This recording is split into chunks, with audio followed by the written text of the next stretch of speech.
السلام علیکم۔ آج نور مقدم قتل کیس کے بارے میں ایک بار پھر بات کرتے ہیں، اور اس کے اندر جو مجھے اپڈیٹنگ آہستہ آہستہ ملی اور جو اب تک ملی ہے اس کے متعلق جو مجھے لگ رہا ہے کہ کیس کو لمبا کیا جا رہا ہے، ڈیلے کیا جا رہا ہے اور تاریخیں بڑھائی جا رہی ہیں تاکہ بات ٹھنڈی بھی ہو جائے، کسی کا زخم بھی بھر جائے اور قصہ بھی ختم ہو جائے۔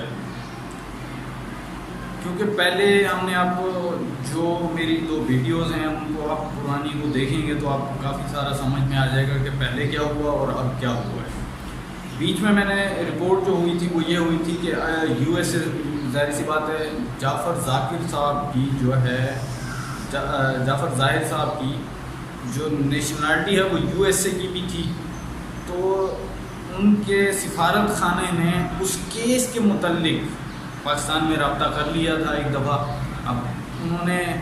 کیا بتایا، کیا رپورٹنگ کی، یہ تو صرف اللہ کی ذات ہی جانتی ہے، ہم تو جانتے بھی نہیں ہیں، یا تو پھر وہ عدلیہ ہی خود جانتی ہوگی۔ اور دوسرا آج جو ہوا ہے کل میرے خیال میں وہ یہ ہوا ہے کہ ایک تو انہوں نے اپنا وکیل چینج کیا ہے، اور وکیل چینج کرنے کے بعد تاریخ بھی چینج ہوگی، اور ساتھ میں نوٹس جو اس کے والد صاحب ہیں نور مقدم کے، ان کو نوٹس بھی بھجوا دیا کہ آپ اگلی جو ہے تاریخ پہ آئیں گے اور اس کے اندر بات چیت ہوگی۔ اور جج صاحب نے جو پچھلا ریکارڈ ہے کیس کے متعلق وہ بھی منگا لیا۔ اب کہنے کا مطلب جو وہ یہ ہے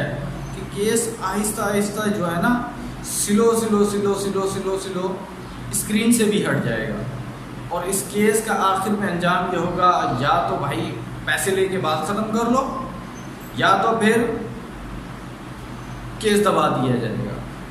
لیکن اب بندہ جو قاتل ہے وہ مجھے پرسنلی میری اپنی اوپینین ہے کہ مجھے لگ رہا ہے کہ وہ بھاگ جائے گا، اسے سزا ہی نہیں ہوگی۔ لیکن میں عدالت سے، عمران خان صاحب سے بالخصوص ریکویسٹ یہی کروں گا کہ سر جتنی سختی ہو سکے اس کیس کے متعلق اتنی کی جائے، کیونکہ ہمارے پاکستان کے اندر ایسے کیسز اب جو ہے بڑھتے چلے جا رہے ہیں۔ جب ہم ایسے لوگوں کو ان کے انجام تک پہنچائیں گے تو ہی ان کیسز میں، ایسے جرائم میں کمی پیش آئے گی، ورنہ تو لوگ جو ہے ایک جرائم کو روکنے کے لیے دوسرا جرائم یعنی قانون اپنے ہاتھ میں لینا اسٹارٹ کر دیں گے، یعنی جرائم کی تعداد بڑھ گئی۔ لیکن جب سزا ملے گی کسی انسان کو تو ظاہری سی بات ہے وہ پھر جو ہے روکتے ہیں ایسے کیسز۔ اچھا، بیچ میں ایک اور بھی چیز ہوئی تھی کہ میڈیا کی طرف سے یہ کہا جا رہا تھا کہ کیا ایسے کیسز پہلے بھی ہوا کرتے تھے اور میڈیا بات نہیں کرتا تھا، یا کیا ہوتا تھا کہ شو آف نہیں ہوتے تھے، چھپ جاتے تھے، کیا ہوتا تھا؟ تو میری رائے یہ ہے کہ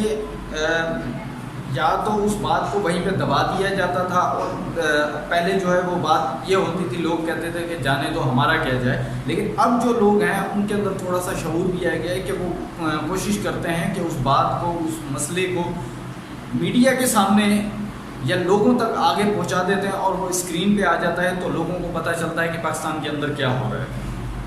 تو اس وجہ سے اب میڈیا جو ہے وہ شو آف تو چیزیں کر رہا ہے، لیکن ہمارا ہیومنس رائٹ جو ہے پاکستان کا وہ تو مجھے صرف سوتا ہوا ہی نظر آتا ہے۔ اس کے زیادہ میں ان کے بارے میں بات بھی نہیں کرنا چاہتا، کیونکہ اب فرض تو ان کا ہے ہیومنس رائٹ کا کہ ایسے لوگوں کو ان کے انجام تک پہنچایا جائے۔ لیکن یہاں پہ ہماری ہیومنس رائٹ جو ہے ان کی جو ہیڈ ہیں پاکستان کی، وہ تو صرف سوتی رہتی ہیں کرسی کے اوپر بیٹھ کے، باقی کچھ بھی نہیں ہوتا۔ یا تو بس ان کو تھوڑا سا کبھی نیند سے خیال آ جاتا ہے تو کسی ایک مسئلے پہ تھوڑا سا وہ بات کر لیتی ہیں، ڈسکس کر لیتی ہیں۔ بہرحال لیکن ہماری جو کوشش ہے اور میرا جو ویڈیو بنانے کا مقصد ہے وہ صرف یہی ہے کہ عدالت اور ہمارے ملک کے جو اس وقت پرائم منسٹر صاحب ہیں وہ اس کیس کو خود بھی دیکھیں، اور عدالت سے بھی ریکویسٹ کریں کہ ایسے مجرم کو ضرور سزا دی جائے کہ جو کسی سے حق چھین لیتے ہیں جینے کا بھی، ایسے لوگوں کو سخت سے سخت سزا دی جائے، اور بالخصوص جو غریب لوگ ہیں ان کی بھی اسی طریقے سے مدد کی جائے۔ ان کے کیس جو ہیں وہ ہمارے ہیومنس رائٹ کے وکیل خود لڑیں، مفت لڑیں، ان کو ان کے حقوق مل سکیں، ان کی مدد کریں۔ اور غریب کی مدد آپ چاہے کروڑوں روپیہ کما لیں، چاہے جو مرضی کر لو، چاہے حج کرنے چلے جاؤ، میں یہ سمجھتا ہوں کہ اگر آپ کے ملک کے اندر کوئی غریب بھوک سے مر گیا، بے گناہ مارا گیا اور اس سے جو ہے حق اور انصاف عدل نہ ملا، تو آپ کے ایسے حج، ایسی عبادات کسی کام کی نہیں، کیونکہ جب آپ کسی انسان کا ہی خیال نہیں رکھ سکتے تو آپ کچھ بھی نہیں کر سکتے۔ بہرحال جو میرا اس ویڈیو کے اندر پیغام تھا وہ تو میں نے دے ہی دیا۔